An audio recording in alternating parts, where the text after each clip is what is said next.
রহমতুল্লাহ।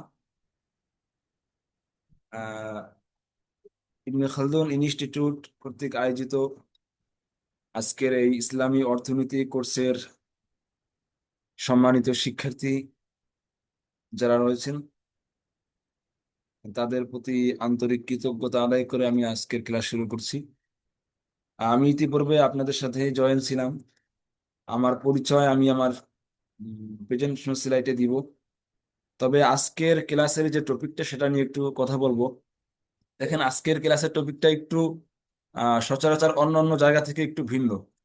যদিও আমরা বলেছি যে পুঁজিবাদ, সমাজতন্ত্র, ইসলামী অর্থনৈতিক সুলুক সন্ধান, কিন্তু এখানে যে আমরা পুঁজিবাদ কাকে বলে তা দেখব বা সমাজতন্ত্র কাকে বলে তা দেখবো, এ বিষয়টা পরিপূর্ণ এভাবে নয়।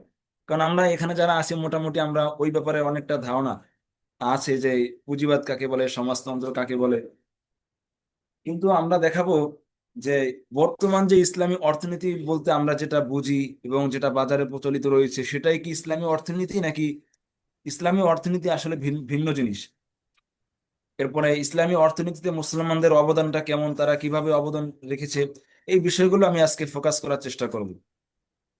তো আর দেরি না করে আমি পরবর্তী প্রেজেন্টেশনে চলে যাচ্ছি। আমি মোহাম্মদ মিজানুর রহমান। ইসলামী অর্থনীতি ইসলামী অর্থনীতি নিয়ে লেখাপড়া করেছি।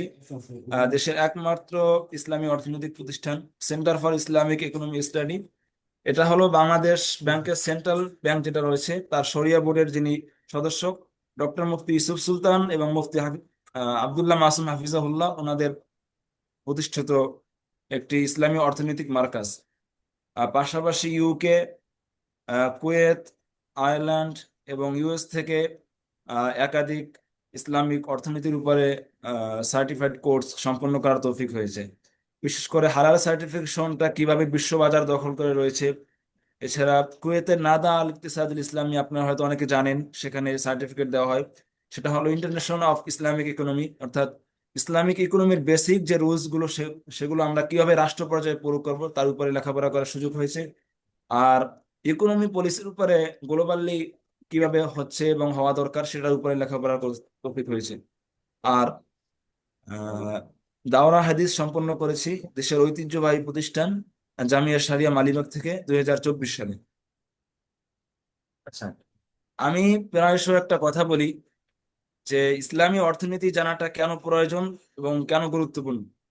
দেখেন, আপনারা হয়তো অনেকে জানেন যে ইলিয়াস সাহেব, সাংবাদিক ইলিয়াস সাহেব কিন্তু গত কয়েকদিন আগে বলতে কয়েক মাস আগে একটা কথা বলেছিল, আপনাদের খেয়াল আছে কিনা, যে ইসলামী অর্থনীতি বলতে আসলে কিছু আছে কিনা বা আপনারা কি রাষ্ট্র পরিচালনা করতে পারবেন কিনা। আপনাদের মনে আছে এই কথাগুলো?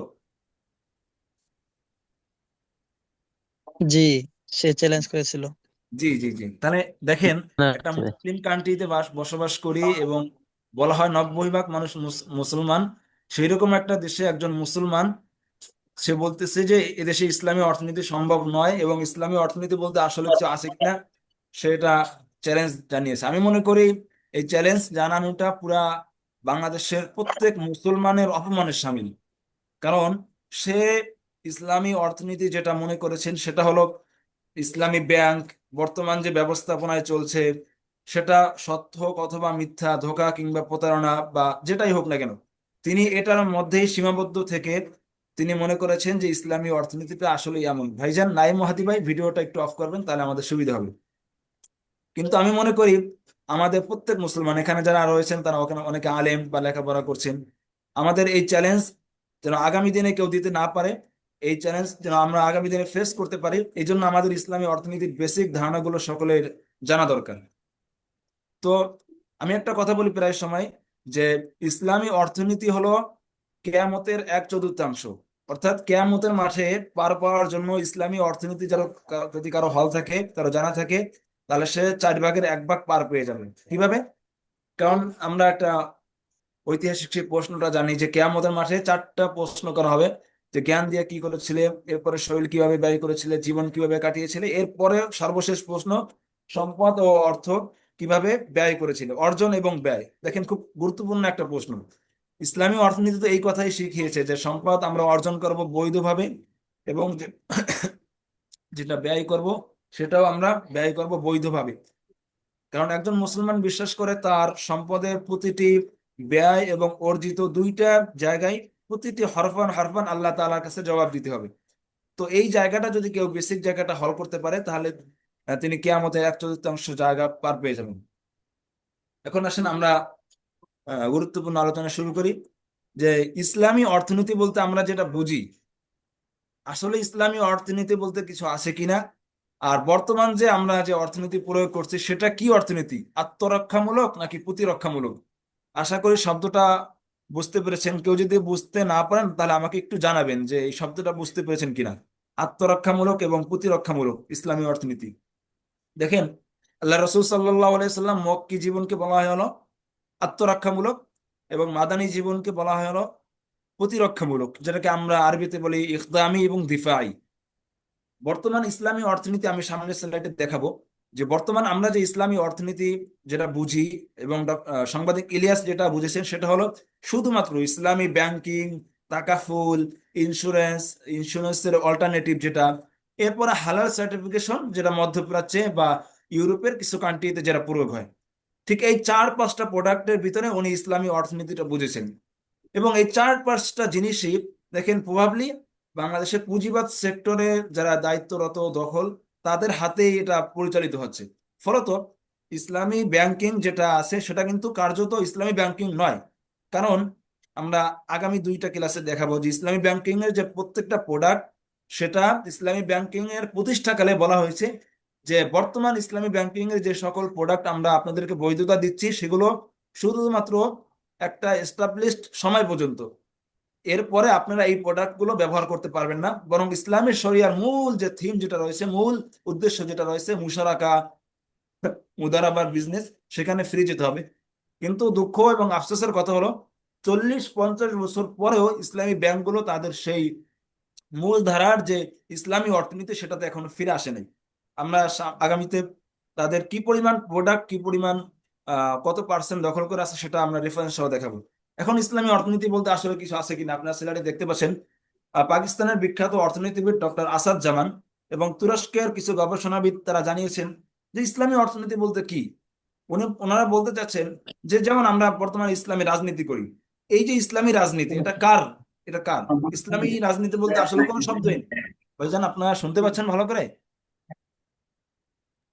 জি জি শোনা যাচ্ছে। জি, হ্যাঁ শোনা ভাই, যাচ্ছে, শোনা শোনা যাচ্ছে, যাচ্ছে। শোনা যাচ্ছে, জি, ক্লিয়ার শোনা যাচ্ছে। শুক্রিয়া, শুক্রিয়া। দেখেন, ইসলামী অর্থনীতি বলতে এই শব্দটা অর্থনীতি বলি, রাজনীতি বলি, এই শব্দগুলো আমাদের সালাফদের কিতাবে বা কদিম কিতাবে খুব কম পাবো। কিন্তু ওখানে কি আছে? ওখানে আছে ইকতিসাদিয়ুন, এরপর পাবেন হলো ইকতিসাব। আবার সিয়াসতের ক্ষেত্রে আপনারা ওখানে পাবেন হলো খেলাফত বা শরিয়া বা এই ধরনের ল্যাঙ্গুয়েজ গুলো আপনারা ওখানে পাবেন।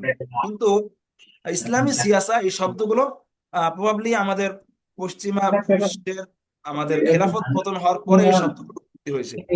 ওনারা বলতে চাচ্ছেন যে ইসলামী সিয়াসাও যেভাবে এখানে কেউ গণতন্ত্রের কথা বলতেছে? অল্টারনেটিভ হিসেবে তৈরি করা হয়েছে, ইন দ্য সেম টাইম ইসলামী অর্থনীতি যেটা রয়েছে সেটাকেও তারা বলতে চাচ্ছেন যে এটা হলো মূল ধারার যে ইসলামী অর্থনীতি এর বিকল্প, অর্থাৎ ব্যাংকিং বা তাকাফুল এটা পরিচালনা করার জন্য এটাকে বলা হচ্ছে ইসলামী অর্থনীতি।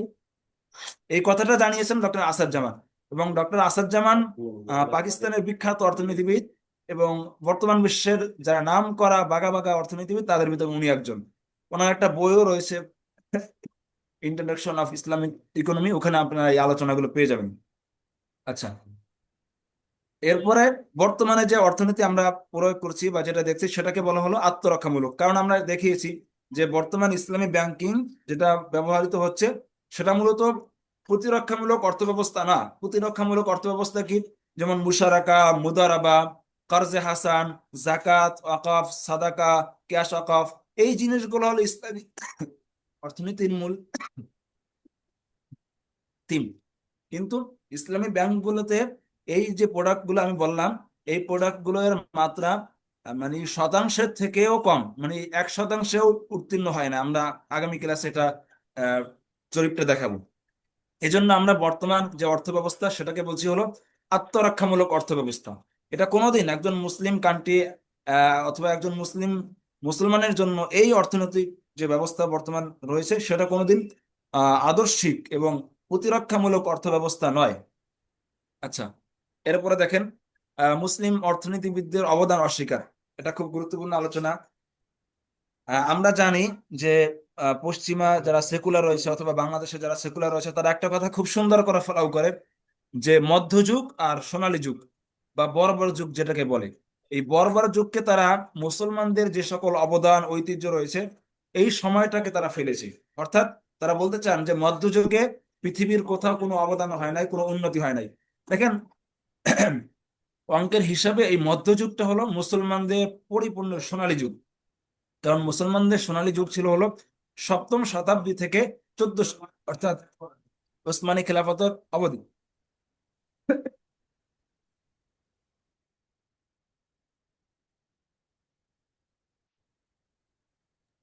এখন এই সময়টাকে পশ্চিমা বা যারা প্রাচ্যবিদ রয়েছেন তারা নাম দিয়েছেন হলো বর্বর যুগ বা মধ্যযুগ। এই কথাটা প্রত্যেকটা সেক্টরেই ওরিয়েন্টালিস্ট যারা রয়েছে তারা প্রয়োগ করেছে, যেমন ইকোনমি সেক্টরে, তারপর আপনার কি বলে আমাদের অন্যান্য যে সকল সেক্টরে যত অবদান সবগুলোকে তারা এভাবে ধূলিসাৎ করার চেষ্টা করেছে। কিন্তু অর্থনৈতিক সেক্টর প্রয়োগ করেছেন তিনি হলেন আমাদের বিংশ শতাব্দীর খুব প্রভাবশালী একজন অর্থনীতিবিদ জোসেফ স্টিগলবার্গ। উনি একটা বই লিখেছেন হিস্ট্রি অফ ইকোনমিক অ্যানালাইসিস, এখানে কিন্তু দেওয়া আছে বইটার নাম, আপনারা দেখতে পারেন। উনি এখানে খুব জোরালো ভাবে আবেদন করছেন এবং দাবি করছেন যে মধ্যযুগে মুসলিম অর্থনীতিবিদদের কোন ধরনের, মানে মুসলিম অর্থনীতিবিদ না, মুসলিম মধ্যযুগে অর্থাৎ বর্বর যুগ যেটাকে নাম দিয়েছেন ওই যুগে আহ অর্থনীতিতে কোনো প্রকার অবদান বা উন্নতি হয় নাই। কিন্তু কার্যত এই কথা বলার মাধ্যমে তিনি মুসলমানদের যে সকল অবদান রয়েছে এই সব ধরনের অবদানকে তিনি মুছে ফেলতে চান। এখন আমরা পরবর্তী স্লাইড গুলোতে দেখাবো যে আসলেই মুসলিম অর্থনীতিবিদরা অবদান রেখেছেন কিনা বা কিভাবে রেখেছেন।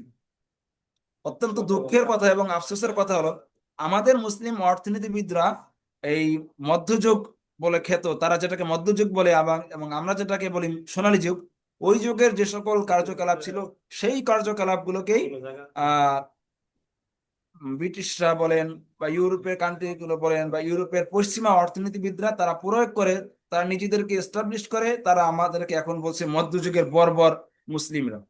দেখেন বাংলাদেশের ক্লাস 10-এর বইতে, যারা আপনার স্কুলে জেনারেল লেখাপড়া করছেন, একটা জিনিস দেখবেন ওখানে নবম শ্রেণীর বইতে লেখা আছে যে অ্যাডাম স্মিথ হলো অর্থনীতির জনক। আমরা আগামীতে একটু পরে তার এই প্রোপাগান্ডাটা আমরা খণ্ডন করে দেখাবো যে আসলে ইসলামী অর্থনীতির জনক কে, এবং এটা বাংলাদেশের বহু প্রচলিত একটা অংশ। সকলেই জানে যে আহ অর্থনীতির জনক হলো অ্যাডাম স্মিথ। কিন্তু এই খণ্ডনটা সোশ্যালিজম যারা বিশ্বাস করে, সমাজতান্ত্রিক, তারা খুব ফলাও করে, রদ করে যে না, ইসলামী অর্থনীতির আসল জনক উনি নয়। আপনারা হয়তো জেনে থাকবেন গত সরকারের যিনি পরিকল্পনা উপদেষ্টা ছিলেন ডক্টর ওয়াহিদুজ্জামান, উনিও কিন্তু বড় একজন অর্থনীতিবিদ।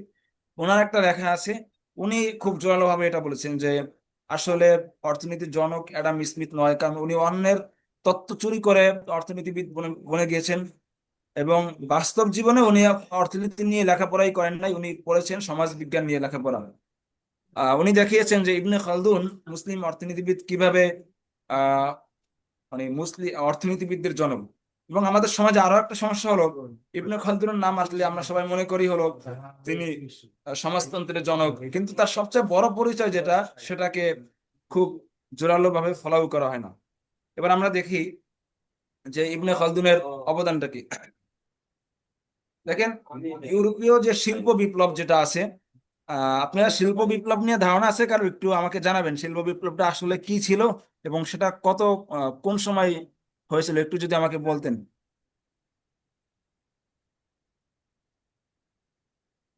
একটু কাইন্ডলি আমাকে অল্প হলেও একটু বলেন ভাইজান।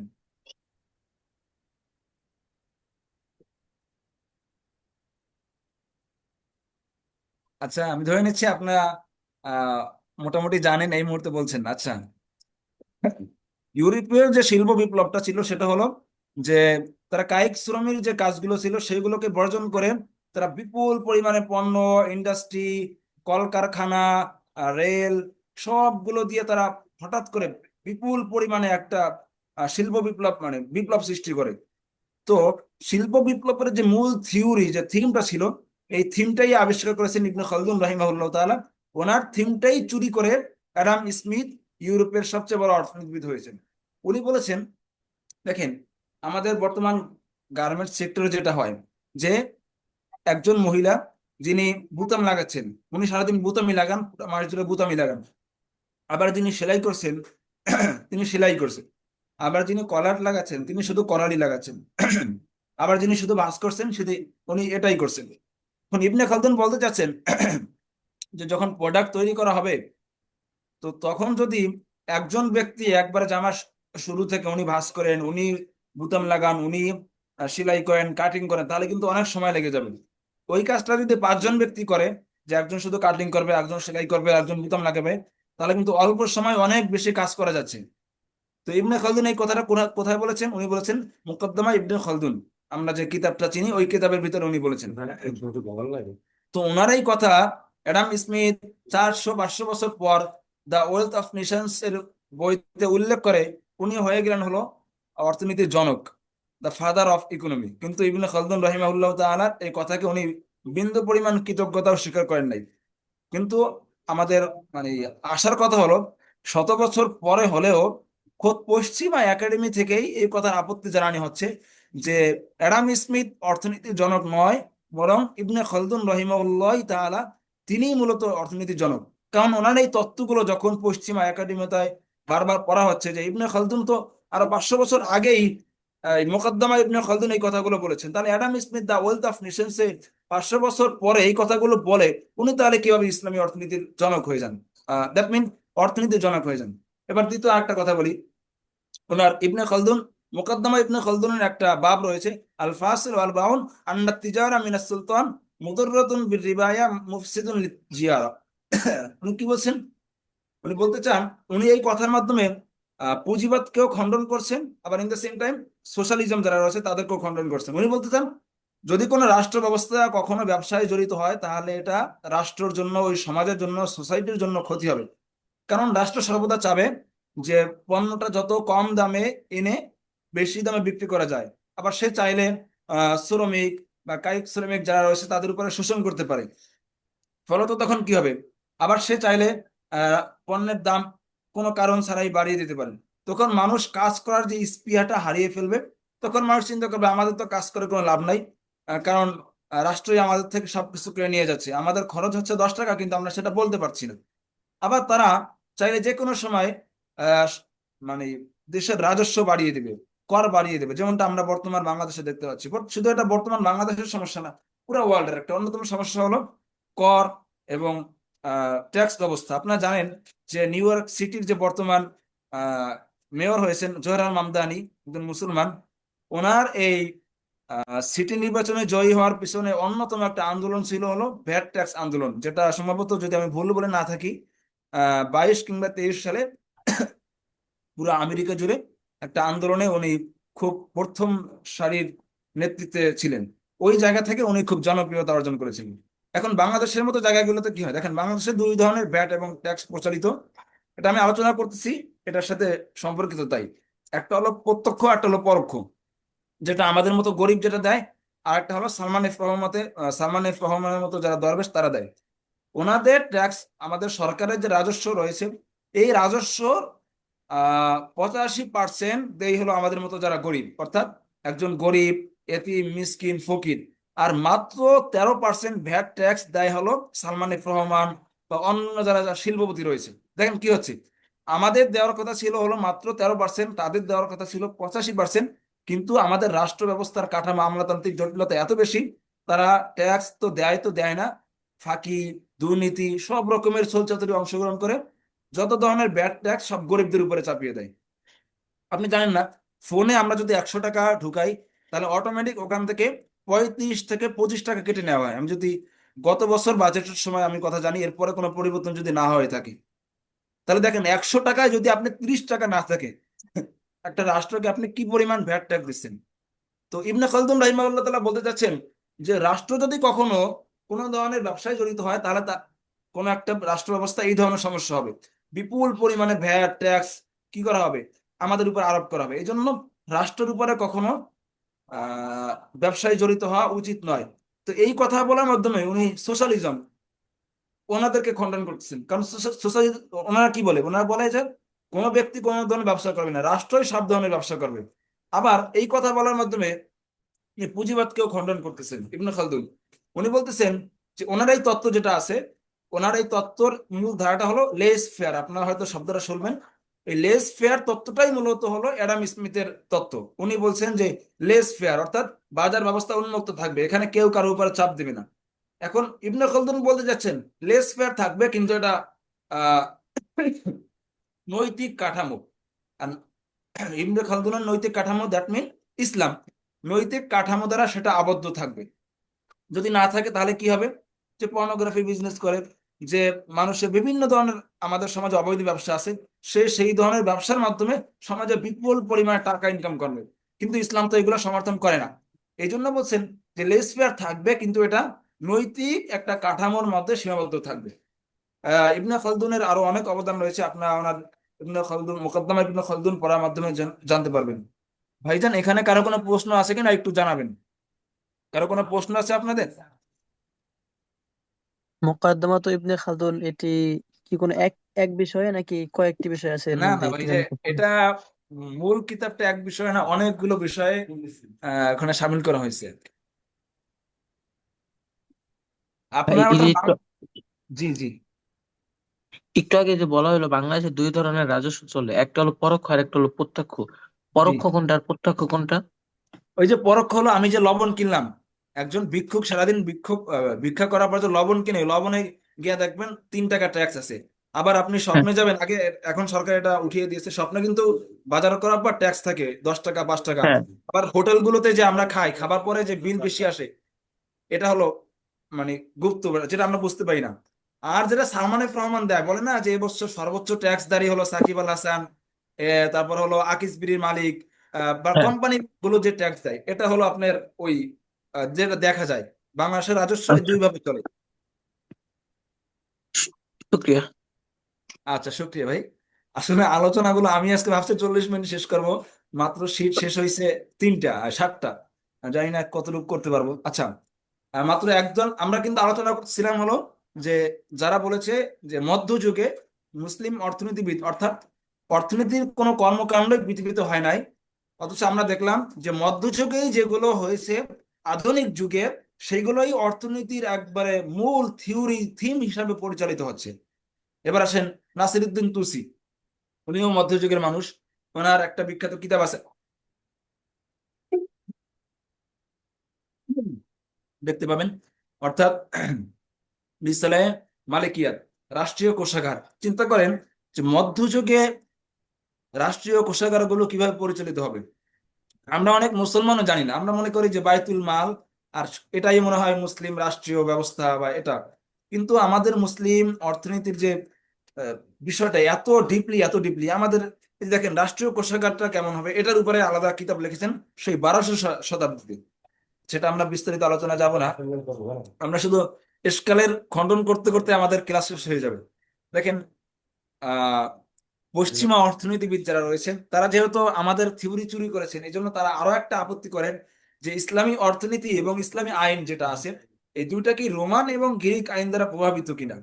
আপনারা যারা কেউ যদি ওরিয়েন্টালিস্টের কিতাব পড়ে থাকেন, বই পড়ে থাকেন, তাহলে এই বিষয়গুলো খুব বেশি ফেস করে থাকবেন, অর্থনীতি এবং আইন।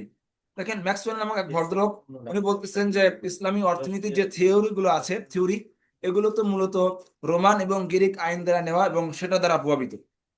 এখন আবার ইসলামী আইনের ক্ষেত্রেও সেম কথা বলা হয়েছে। আমরা বলি ভাই কোনো সমস্যা নাই, হইতেই পারে, কারণ আগে আপনাদের রোমান আইন আসছে, এরপরে গ্রিক আইন।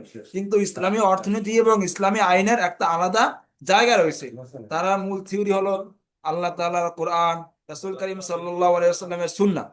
এই জায়গা থেকে হলো ইসলামী অর্থনীতি এবং আইন। আমাদের মূল কথা কিন্তু ইসলামী অর্থনীতি এবং আইন না, কোরআন এবং ইসলামী হাদিস হলো আমাদের মূল।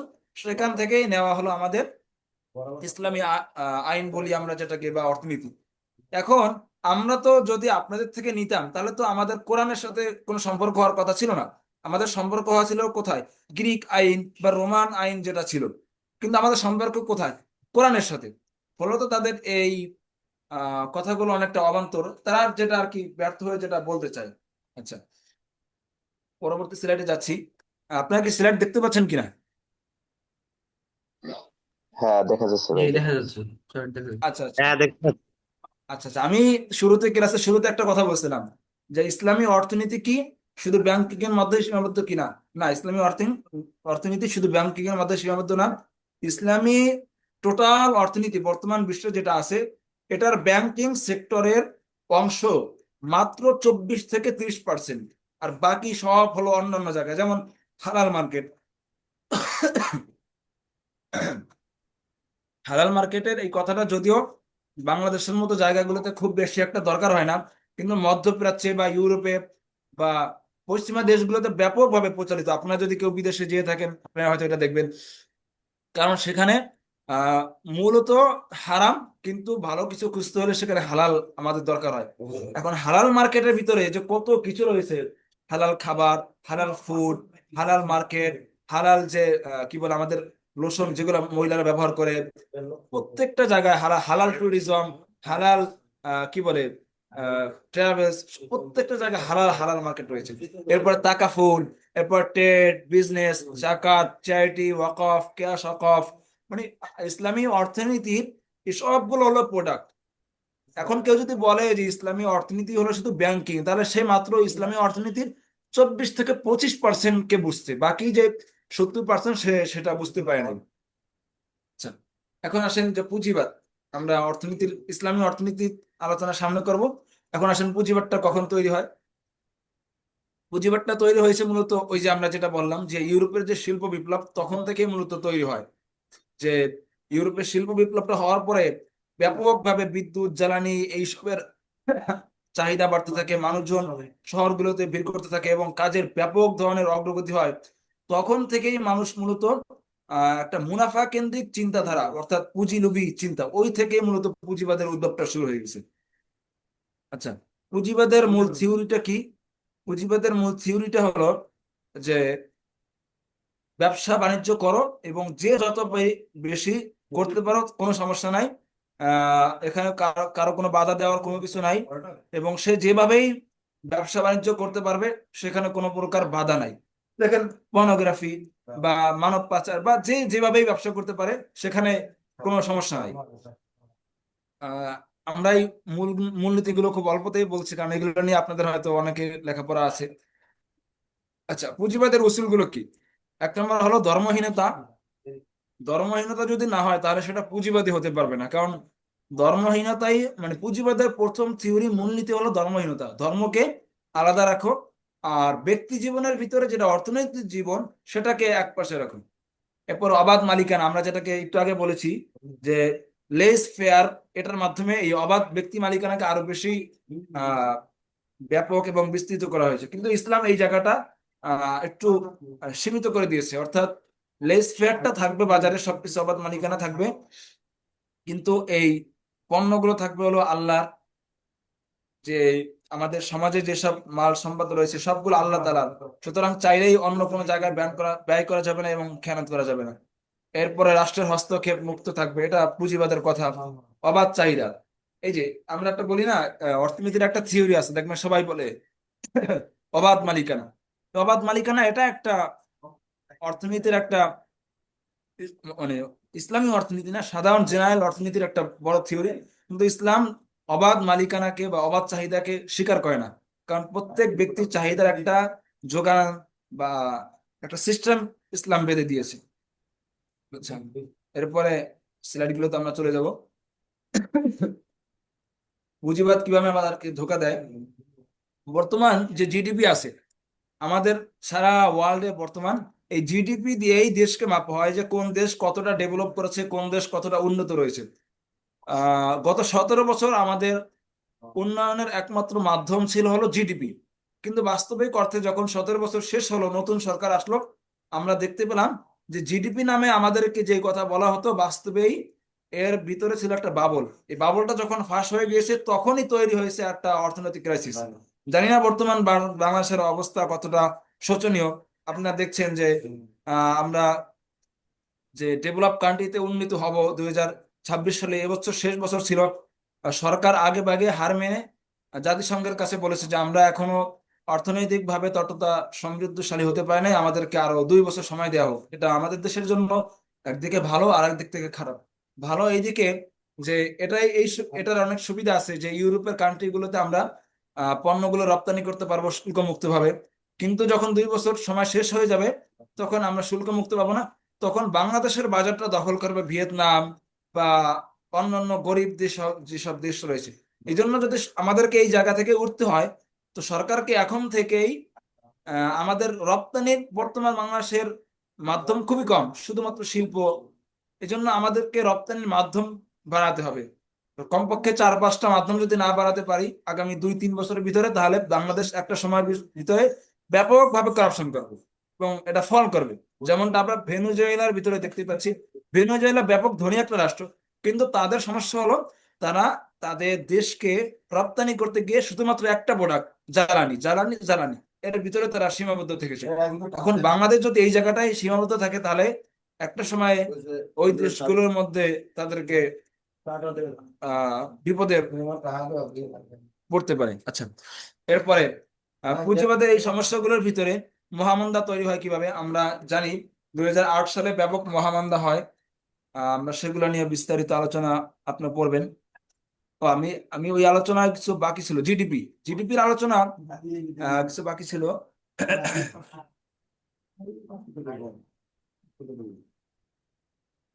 আচ্ছা, পুঁজিবাদে বৈষম্য আমরা এটা দেখবেন, পড়বেন। এখানে লেখা আছে পুরো পৃথিবীর যত সম্পদ মাত্র কত পার্সেন্ট লোকের হাতে। আচ্ছা, এরপর জিডিপি দেখেন। এই জিডিপি জায়গাটা এতটা ধোঁকা, আপনার এই সম্পর্কে পড়তে চাইলে আহ আমি একটা বই সাজেস্ট করতে পারি, সেটা হলো উন্নয়ন বিভ্রম। বইটা পিডিএফ হয়তো বাজার পেয়ে বা আপনি অনলাইনে পাবেন। উন্নয়ন বিভ্রম, ওখানে দেখবেন জিডিপি আসলে কিভাবে ধোঁকা দেয় অর্থনীতি পুঁজিবাদে। বিশেষ করে বাংলাদেশ সেক্টরে খুব ভালো করে দেখানো হয়েছে। আচ্ছা, এখন জিডিপির কোনো বিকল্প আছে কিনা? হ্যাঁ, জিডিপির বিকল্প আছে। সেটা হলো ছোট্ট একটা দেশ ভুটান, তারা খুব সাহস করে এটা শুরু করেছে। যে ওনারা বলছে না, দেখতে হবে মানুষ কতটা হ্যাপিনেস, মানুষ কতটা সুখী, মানুষ কতটা সুখী, এটার উপরে ভিত্তি করে জিডিপি মাপ হবে। আমার দেশের মানুষ যদি 10% সুখী থাকে, তাহলে বুঝতে হবে আমার দেশের টোটাল 10% মানুষ ভালো আছে, বাকি 90% মানুষ ভালো নাই। এবং ভুটানের প্রায় শতকরা 40% মানুষই এই যে হ্যাপিনেস, গ্রোস ন্যাশনাল হ্যাপিনেসের উপর ভিত্তি করে তাদের দেশ পরিচালনা করা হয়। এবং এবং সরকার এটার উপর ভিত্তি করে তাদের, বাংলাদেশ যেরকম সরকার কিছু হইলেই বলে যে জিডিপি তো ঠিক আছে, জিডিপি তো কোনো সমস্যা নাই, কিন্তু ওখানকার সরকার এভাবে বলে থাকে যে হ্যাপিনেস যদি ঠিক থাকে, তাহলে সরকারেও অনেকটা মুক্তি পাওয়া যায়। আচ্ছা, এখন আসলে সমাজতন্ত্র, আমাদের সময় আর 4 মিনিট বাকি আছে, আমরা এখানেই শেষ করব নাকি নতুন করে একটা ক্লাস শুরু করব, একটু জানাবেন।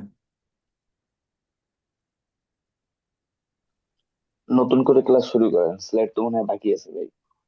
নতুন করে একটা করা যায় আধা ঘন্টা।